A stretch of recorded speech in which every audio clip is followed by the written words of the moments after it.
আজ আমি কোরবানির গরুর পায়া রান্না করব। পায়াটা আমি ভালোভাবে কয়েকবার গরম পানি ধুয়ে নিয়েছি পরিষ্কার করে। এবার আমি এভাবে প্রথমে পেঁয়াজ দিলাম,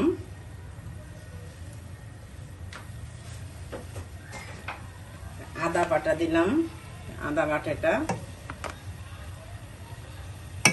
এখানে 5 কেজির মতো পায়া আছে। তারপরে রসুন দিলাম,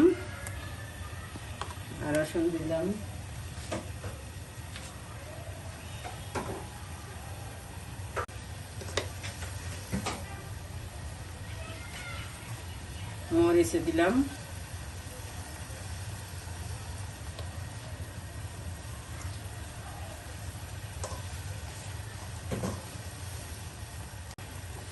আস্তাটা দিলাম না, গুঁড়ো করে দিলাম। লবঙ্গ, এলাচি, দারচিনি সবকিছুই আমি গুঁড়ো করেছি। আমি নিজের হাতেই গুঁড়োটা করেছি, সেই গুঁড়োটাই দিয়ে দিলাম। এবার একটু জিরা গুঁড়ো দিলাম, জিরাটাও আমি নিজের হাতে গুঁড়ো করেছিলাম।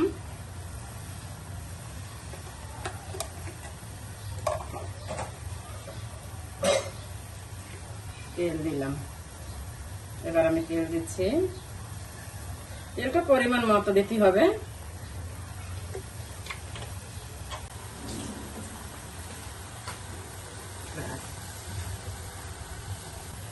এবার কিছু তেজপাতা দিলাম, তারপরে দিলাম লবণ দিচ্ছি,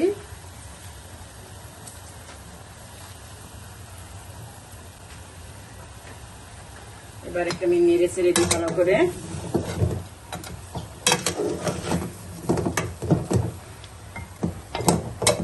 এবার আমি কষানোর জন্য এটা ঢাকা দিলাম, আস্তে আস্তে জালটা কমাই দিলাম। জালটা কমাই দিচ্ছি, আস্তে আস্তে হোক।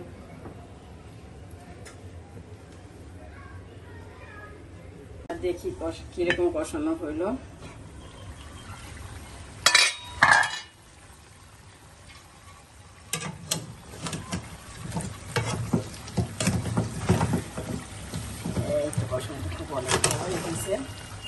অনেক ভালো হয়েছে কষানো। এবার আমি পানি গরম করেছি, ঠিক আছে? পানি গরম করেছি, পানিটা দিয়ে রাখবো। গরম পানি দিলে এটা তাড়াতাড়ি এটা সিদ্ধ হয় ভালো। অনেকে প্রেশার কুকারে রান্না করে, কিন্তু আমি প্রেশার কুকার করলাম না, কারণ পরিমাণটা বেশি তো পায়া, তাই প্রেশার কুকার করলাম না।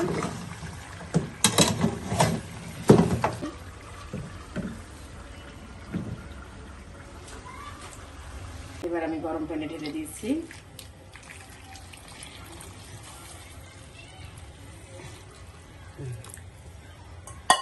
নাড়াচাড়া দিয়ে নিই, নাড়া দিয়ে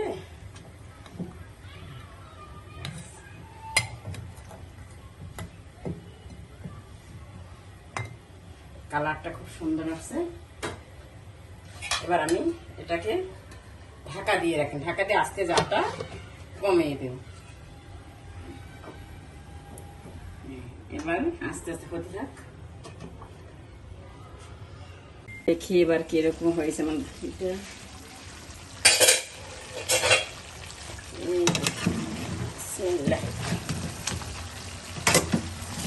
সুন্দর হয়ে গেছে আমারটা।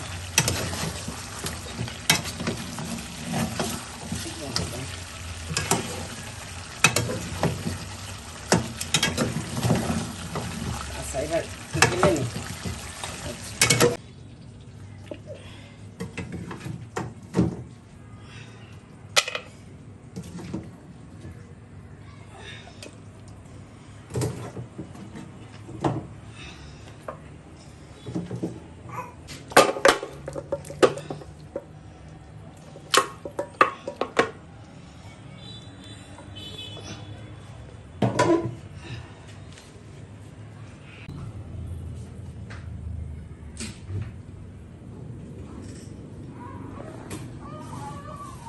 আমার পয়া রান্না শেষ।